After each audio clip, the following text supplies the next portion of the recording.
Mi nombre es Pablo César Peña y en esta oportunidad voy a ofrecer una breve exposición acerca de la construcción del canon literario. El canon es un instrumento justamente de legitimidad. Como se ha mencionado en una anterior exposición, dentro del campo literario hay una competencia entre sus distintos agentes por obtener la legitimidad cultural. Se concibe así entonces al campo como, como un conjunto de jerarquías.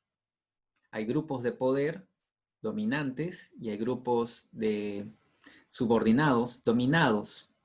Esto se va a explicar mejor más adelante. Entonces, el canon tiene que ser construido para la conservación de una determinada visión de la cultura, es decir, de los grupos dominantes. De esta manera, en el pasado, el canon fue utilizado como un medio para reflejar el carácter nacional, la identidad de una determinada nacionalidad, porque esa era la manera en cómo se concebía, por lo menos hasta mediados del siglo XX. Sin embargo, en el presente, más bien el canon funciona como una visión panorámica del desarrollo de una tradición cultural específica. Los aspectos que se deben mantener en este conjunto de obras de autores es la homogeneidad a partir de un ideal específico y la hegemonía de este grupo de poder, ¿no?, que se hace evidente en la construcción del canon. Como habíamos mencionado en una exposición anterior, en el tránsito del siglo XX al siglo XXI comienza a haber un cuestionamiento a las maneras en cómo es concebida la literatura con base en un pensamiento occidental y con inevitable pasado colonialista. Es en el tránsito del siglo XX al XXI cuando distintos teóricos, investigadores provenientes de naciones como del África, de Asia o de América Latina, que reflexionan de un modo distinto el canon. Entonces, es así como hay una desestabilización de los discursos de los poderosos y más bien se apunta a albergar y a considerar la producción literaria de grupos que habían sido ignorados o dejados de lado históricamente. Un ejemplo de ello puede ser, por ejemplo, la aparición de una concepción como la de literatura oral. Una visión más tradicional limita la literatura a los ámbitos de lo escrito. Ahora se puede entender la literatura también como esta práctica oral, ¿no? El elemento en común sería que hay una forma de expresión de una determinada comunidad.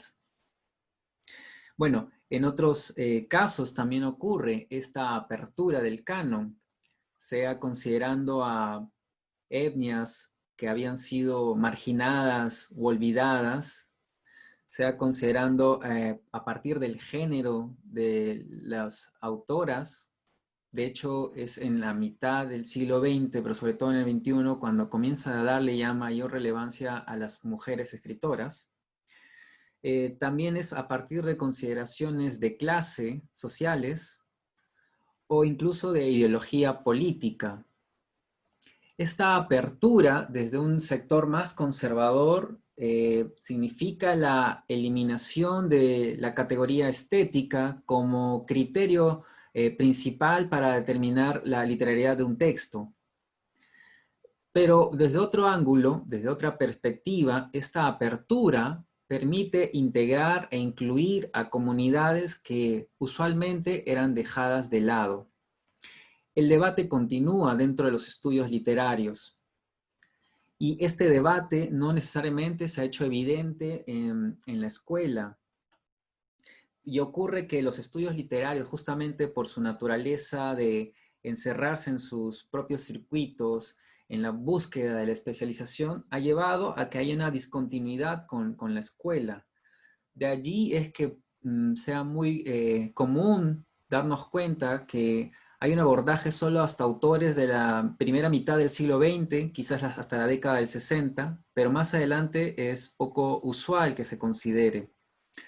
Otra característica que evidencia este aspecto es que hay una concepción más clásica de la literatura, perdón. Y por último, es que la manera en cómo se enfocan las obras suelen centrarse o bien en los aspectos formales, pero dejan de lado la construcción del sentido, o bien se detienen en la biografía del autor y en el contexto histórico de la obra, lo cual puede ser válido, pero no es del todo completo.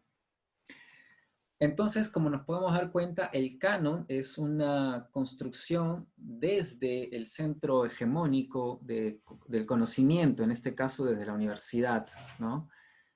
Que haya un cuestionamiento a la figura del canon, sin duda resulta algo necesario para propiciar su actualización y de esta manera incluir a los grupos que anteriormente eran dejados de lado e invisibilizados.